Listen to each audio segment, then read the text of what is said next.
Hello everyone, welcome back to my channel আমার সেই সুখী গৃহকোণ।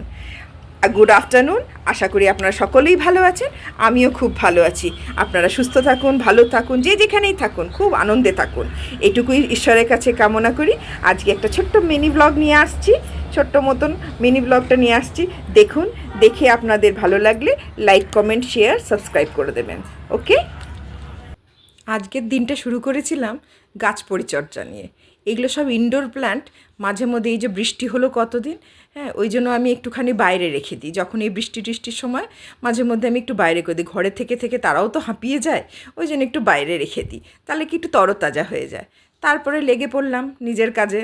যেমন আমার হেল্পিং হ্যান্ড উনি করে টোরে চলে গেছে, এইবার তো সব তো প্রথমে তুলাতুলি করতে হয় যাতে কি তার কাজের সুবিধা হয়, এরপরে আবার নাবানো। এইটা রোজকার মানে রেগুলার রুটিন, এটা করতেই হয়, না করলে তো ঘরদোয়ার আর দেখার মতন থাকে না। এইসব করে ঘরদোয়ার গুছিয়ে পাছিয়ে টিপটপ করে রাখা, এগুলো মেয়েদেরই কর্তব্য। মেয়েরা রাখতেও পারে, মেয়েরা রাখিও, তাই আমরা ঘরদোয়ার গাছানোটা এটা অবশ্য হবি আমার বলতে পারেন। আমি ভালোবাসি ঘর গোছাতে সাজাতে, আমার ভীষণ ভালো লাগে। কিন্তু রান্নাবান্না করতে গেলে আমার একটুখানি গায়ে জ্বর আসে। রান্না ভালোবাসি না, পারি সব কিছু, কিন্তু ভালোবাসি না খুব একটা রান্না করতে। এটা কি করব, আর কিছু করার নেই, করতে হবে। আবার বলতে গেলে আমার এমন ঘরে বিয়ে হয়েছে, রান্না না করলে খাবারও জুটবে না, মানে ওই খেতে হবে তাই রান্না করি আর কি। তারপরে সুন্দর এই যে হয়ে গেল আমার মোটামুটি ঘরদোয়ার মানে গুছানো। এইদিকের এক সাইডটা হয়ে গেল মোটামুটি গোছানো। দেখুন তো আপনারা কেমন লাগছে, দেখে বলবেন ঘরটা কেমন লাগছে গোছানোটা। সাজানো গোছানো হয়ে গেল কমপ্লিট। এই ঘরটা আমার, এটা হচ্ছে ডাইনিং কাম টিভি, মানে টিভির ওয়াচিং এরিয়া বলতে পারেন, ড্রয়িং নয়, টিভি ওয়াচিং এরিয়া, এখানটাই আমরা টিভি দেখি। ব্যাস, তারপরে চলে এলাম পাশের ঘরে। এই যে দেখছেন স্তূপ কাপড় জমে আছে, এগুলোকে না গুছালেই নয়, তাই গুছাতে বসে গেলাম। কদিন আগে বৃষ্টি হচ্ছিল বলে সব কাপড়গুলো একটু মানে শুকনো হতে সময় লেগেছে, কিন্তু যাক দুদিন পর শুকিয়েছে। এবার সেগুলোকে না গুছালেই নয়, মানে বিছানার ওপরে এদিক আর ওদিক হবে, তাহলে আর বিছানা শোয়ার জায়গা থাকবে না, তাই গুছিয়ে পাছিয়ে নিলাম। দেখুন কতগুলো কাপড় ফোল্ড করার পরে সে মনে হচ্ছে যেন ধোপাবাড়ির কাপড় ফোল্ড করা হয়েছে।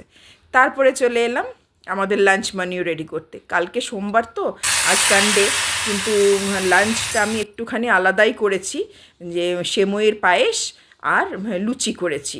কেন একটু নিরামিষ খাবো, যেহেতু কাল সোমবার, বাবার মাথায় জল দেবো, বাবাকে পুজো করব, তার আগের দিন একটু নিরামিষই খাচ্ছি। আমি একটু নিয়ম করে এটা করি যে নিরামিষ খেয়ে তারপর দিন বাবার পুজো দেবো। সেমইয়ের পাশটা খুব সিম্পলভাবেই করেছি, যেমন আগে একটু তেলে ভেজে নিয়েছি, ঘি খাই না আমি খুব একটা, ওই জন্য তেলে ভেজে তারপরে আপনার দুধ দিয়েছি। দুধ দেওয়ার পরে আমি একটু মিল্ক পাউডার দিই, মিল্ক পাউডার দিলে কি টেস্টটা ভালো হয়। মিল্ক পাউডার দিয়েছি, কাজু কিশমিশ যেমন হয় সেরকমই দিয়েছি।